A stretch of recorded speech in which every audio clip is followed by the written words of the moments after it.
Hi guys, so let me show you the ingredients for our recipe today. Chroma Crackle. I couldn't find it on Amazon, but Golden makes a crackle paste that works too. That's their soft gel gloss and their hard molding paste, which is excellent for building surfaces, creating textures, and that kind of thing. That's one of their gel mediums. I got that bad boy, that palette knife, and these other palette knives, little Bob Ross palette knife and some other well-used palette knives there. And then look at this beautiful painting. I'm so excited to show you. This is a 16 by 20. It's a commission piece, and one of my clients said, I made this beautiful painting, you want to see it? And I said, sure. And this was the gorgeous painting, doesn't it? And immediately I was like, oh my gosh, that looks like a tree. And she said, would you like to paint a tree on it? And, you know, I thought, okay, you know, I'm up for the challenge. And so I've honestly had not ever used the structure pastes of any kind before. So this is in my Amazon shop. You can buy it. It's the hard molding paste, and you can buy it from Golden brand or any brand. This is just the one that I happen to have and I have experience with. So speaking of my Amazon shop, thank you so much to my patrons, you guys. You are awesome. It's been fun to see, you know, people supporting my channel, which is, you know, crucial. And I appreciate you keeping this channel alive and well. And I noticed that people are using all the different ways in 2020 to support this channel. You can support any of your favorite artists, but there's a link to give a tip, shop in my Amazon store, buy a painting. So there's a lot of ways to do it. So this you can also buy in my Amazon shop if you like. This is the soft gel gloss. Now, again, it's used. You can see that I've used it, but I think I was just like playing around with the textures on a throwaway canvas to try to see, you know, what it did. But can I tell you, this was terrifying.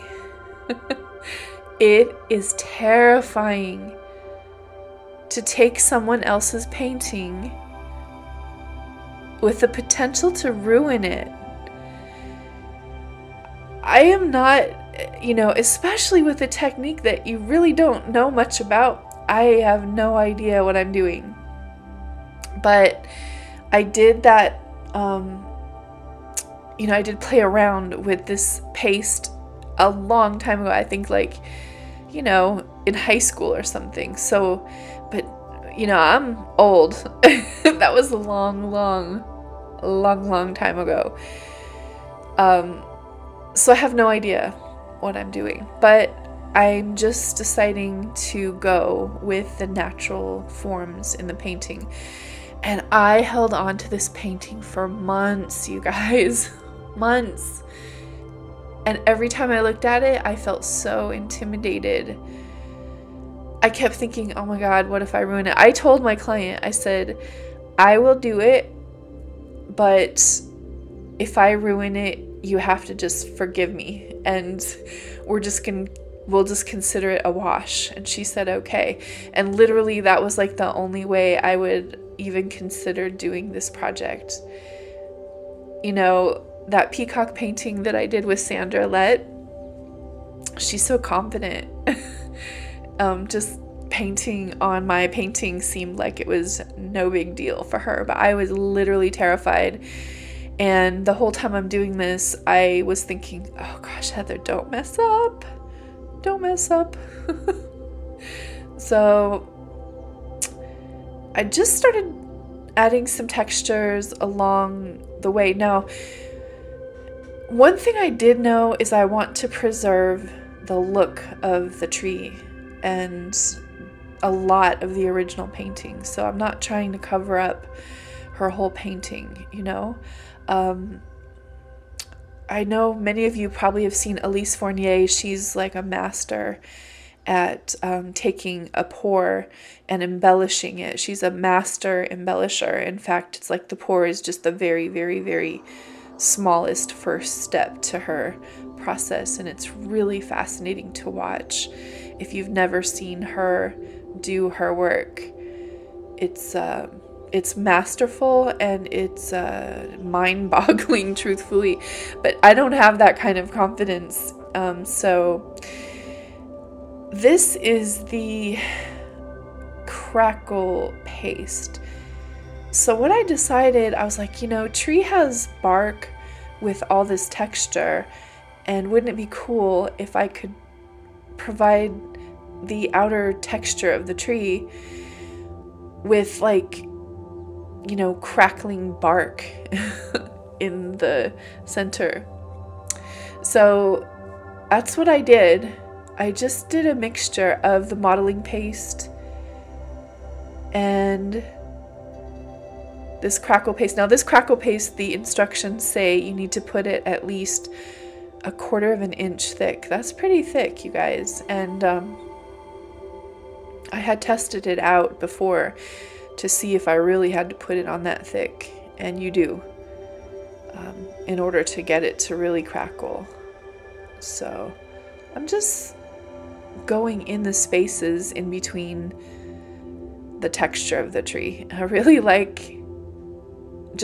actually liked how that looked.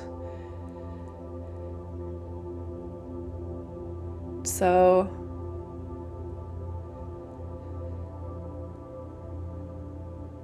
this one a little bit more texture and a little bit more on the tree on that side. Now, this is just part one. When I go to part two, you're gonna see how I paint the tree. I'm gonna do several washes of color. I'm gonna use pigment powders to bring out sparkle and highlights of the bark.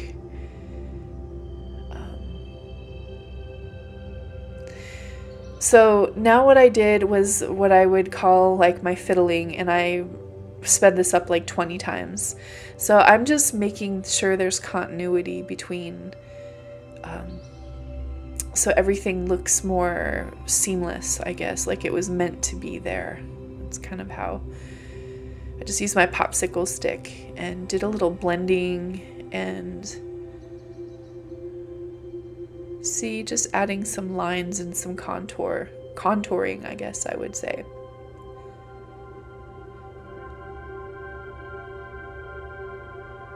So feel free in the comments to provide any sort of advice,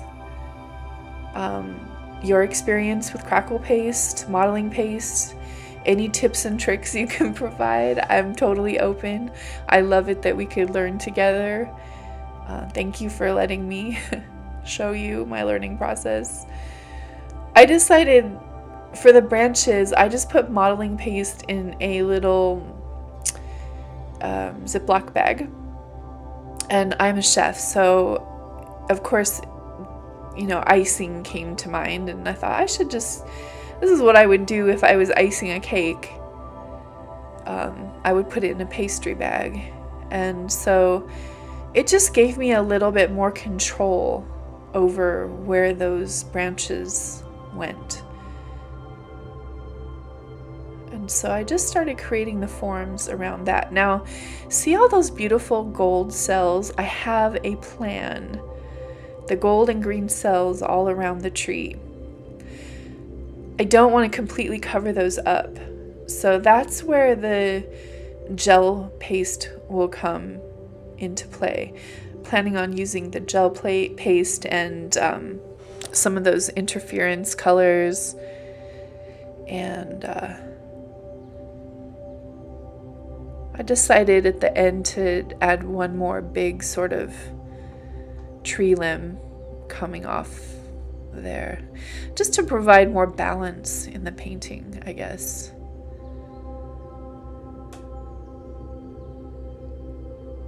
almost looks like an ancient tree that's growing out of the side of a cliff or something. You know how they kind of grow out and up. So that is what I'm doing. I want to preserve the painting, so I said this before, but it's really important for me to not cover up the original piece, but play with the original piece and make it part of it. So I'm gonna give you a close-up, you guys. I fast forwarded all of this, so this took, you know, at least a good hour or so. But let me bring you down in and show you. So see, look at all the textures. So you can see how that crackle paste mixed in with the modeling paste makes the beautiful depth there. Now, at this point, I wasn't sure how much it was going to crackle. And you have to wait. Like in my house, in my studio, it takes a couple days at least for the full effects to come out. But you can see I put a little bit of the crackle paste up there in one of the larger branches.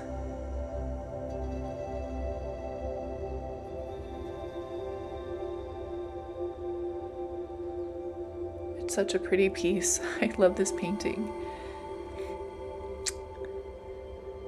Yeah, here's just some little detailed close-up shots. So at this point, I just set it aside, and that's the thing about mixed media. Sometimes you just have to wait, and it's a very patient sort of way to paint. And so I waited for 24 hours. Isn't that going to be pretty? So this is what it looked like 24 hours later. I was starting to get some of those really cool little crackle effects. Look at that. So now the second part of the process, I'm going to go in and show you how I paint. So be sure to stay tuned, you guys, for part 2 where I do the trunk and leaves. And as always, thank you so much. I appreciate all of you, and be well. Don't forget to subscribe and hit all notifications so I can make more art videos just for you.